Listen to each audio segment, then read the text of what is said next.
हम्पीहून आम्ही बरंच लेट निघालो आणि हम्पी ते गोकर्ण 6 आवर्सचं ड्राईव्ह आहे. आम्ही रात्री 2 ते 2:30च्या सुमारास गोकर्णला पोहोचलो. रस्ता अतिशय छान होता, मध्ये जंगल देखील होतं आणि तुरळक ट्रॅफिक होती. त्यामुळे नाईट ड्राईव्ह प्लस एका थ्रिलिंग रस्त्याची मजा आम्हाला घेता आली.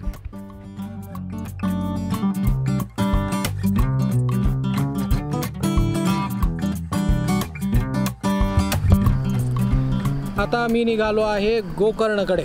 रात्रीचे वाजले आहेत 10:15. गोकर्ण इथून आहे 150 किलोमीटर. दाखवत आहे 4 तास, 3-3.5 दाखवत आहे मध्ये. तर मध्ये एक जंगल लागतं, पण रस्ता चांगला आहे. आता आपण निघूया आणि रात्री पोहोचल्यावर गोकर्णमध्ये हॉटेल शोधायचे आणि मग झोपायचे. आता रात्रीचे 11:15 झाले आणि गोकर्णकडे जायचा जो हुबळी ते गोकर्ण रोड आहे एकदम खतरनाक, सगळे झाडं आहेत. अशा प्रकारे एकदम जबरदस्त नाईट ड्राईव्ह करून आम्ही गोकर्णला पोहोचलो रात्री 2:30 वाजता.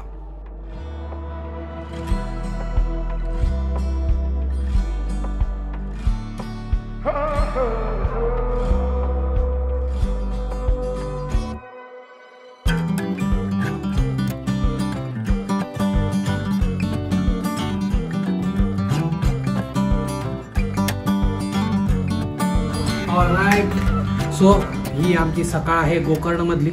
काल इथे एक होमस्टेमध्ये रूम बुक केली. आम्ही रात्री पोहोचलो जवळपास 2 वाजता. पूर्ण गोकर्ण फिरलो. सगळीकडे रूम्स अवेलेबल होत्या, परंतु लोक झोपलेले होते, त्याच्यामुळे आम्हाला कोणी दार उघडून रूम द्यायला काही भेटलं नाही. एका ठिकाणी हा भेटला, कॉल केला याला. तर इथे जनरली काय करायचं की जे होमस्टेच्या पाट्या वगैरे ते बोर्ड लावलेले असतात त्याच्यावर फोन नंबर दिलेला असतो, त्याला कॉल करायचा. तुम्ही किती दार वाजवाल रात्री जर आलात तर ते दार कोणी उघडत नाही शक्यतो, कारण की AC कूलरच्या आवाजात कोणाला जाग येत नाही.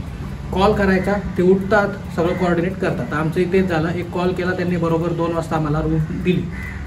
आत्ता सध्या तरी उन्हाळा आहे, सीझन आहे नाही मला माहीत नाही, पण संडेचं आमचं चेक इन असल्यामुळे आम्हाला 1,500 रुपये नॉन AC रूम असं मिळालं.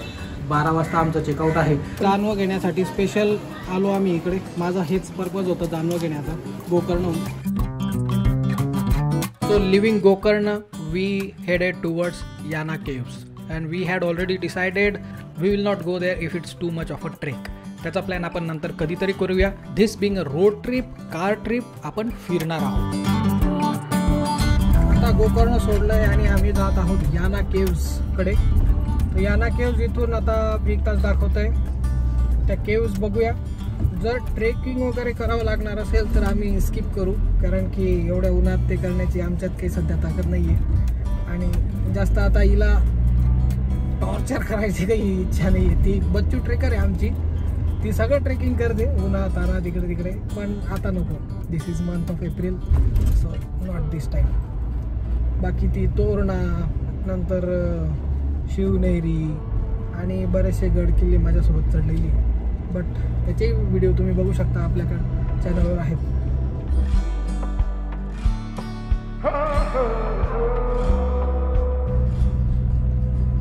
तुम्ही जर गोकर्णकडून येत असाल तर एक लेफ्ट एक्झिट आहे नॅशनल हायवेपासून, तो घ्यावा लागतो. तुम्ही जर हुबळीकडून येणार असाल तर तुम्हाला एक वेगळा एक्झिट असेल. गुगल मॅप लावायचा, इकडे रेंज सगळीकडे आहे, सो इट्स इझी. याना केव्सकडे जातानाचा रस्ता आहे, पूर्ण घनदाट जंगल आहे. नुसता किड्यांचा, प्राण्यांचा, पक्ष्यांचा आवाज येतो. प्राण्यांचा नाही, पक्ष्यांचा आणि किड्यांचा.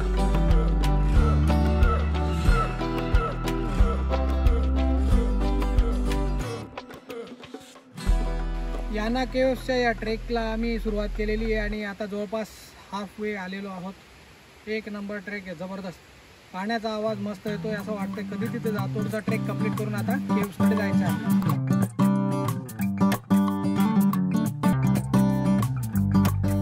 याना केव्सचा परिसर बघून झाल्यानंतर आम्ही पुन्हा दाट जंगलातून निघून पुढे निघालो गोव्याकडे.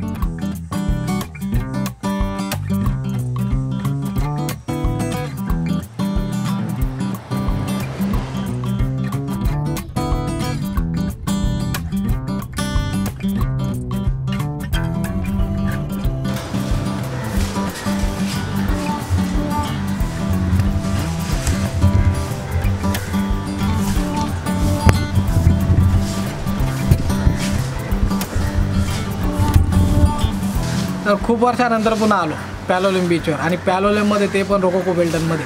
माझी मुलगी जेव्हा 1 वर्षाची होती तेव्हा मी आलो होतो इथे. तेव्हाही आम्ही खूप मजा केली होती. 4-5 दिवस राहिलो होतो. ती इथले जे ओनर आहेत फॅनी अंकल त्यांच्याशी एकदम फ्रेंडशिप झाली होती तिची. तर मग त्या आठवणी आता तिच्या जाग्या झाल्या. तिला हे सगळं दिसतंय तर तिला छान वाटतंय.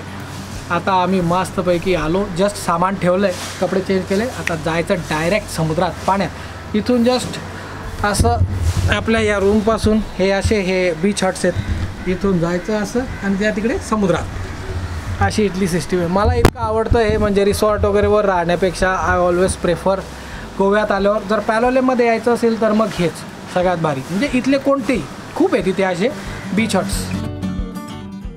We enjoyed a lot on Palolem beach. समुद्र कूल अँड काम होता. अतिशय छान मजा आली. सँड कॅसल्स करणे, बीचवर रनिंग करणे, सकाळी सकाळी वॉकला जाणे, पाण्यात फुल टू धमाल करणे, हेच आमचं इथलं रुटीन.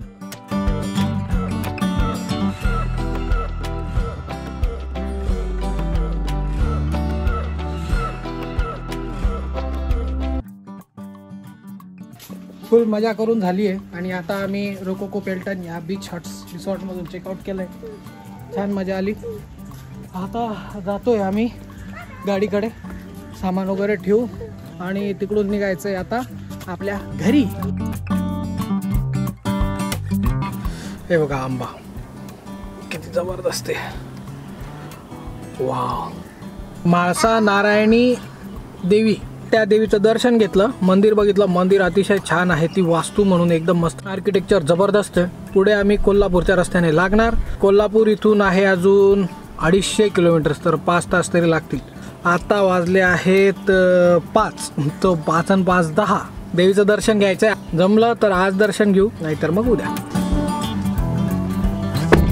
गोव्याहून आम्ही गडहिंग्लज कागल मार्गे कोल्हापूरला पोहोचलो. रस्ता छान होता, थोडा छोटा होता, पण तुरळक ट्रॅफिक असल्यामुळे आम्हाला जास्त काही त्रास झाला नाही. ड्रायव्हिंगला मजा आली. मध्ये एक घाट होता. कोल्हापूरला रात्री पोहोचलो आणि मुक्काम केला, कारण दुसऱ्या दिवशी गुढीपाडवा होता आणि आम्हाला सकाळी कोल्हापूरच्या अंबाबाईचं दर्शन घ्यायचं होतं. सकाळी आम्ही 4:30 वाजता उठून दर्शन घेतलंय कोल्हापूरच्या अंबाबाईचं. जगदंबा माता की जय. 4:30ला मंदिरात होतो. इतकं छान आणि गर्दी नाही, काही नाही. गुढीपाडव्याचा दिवस आहे आज. अशा प्रकारे आमची ट्रिप आता छान कंप्लीट झालेली आहे. आता इथून आम्ही गाडी काढणार आणि जाणार घरी.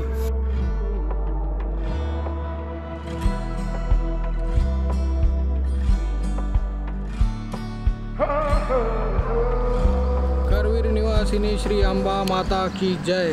आम्ही जगदंबेचं अंबाबाईचं दर्शन घेतलं कोल्हापूरला सकाळी सकाळी. Will be the last journey of our this entire trip.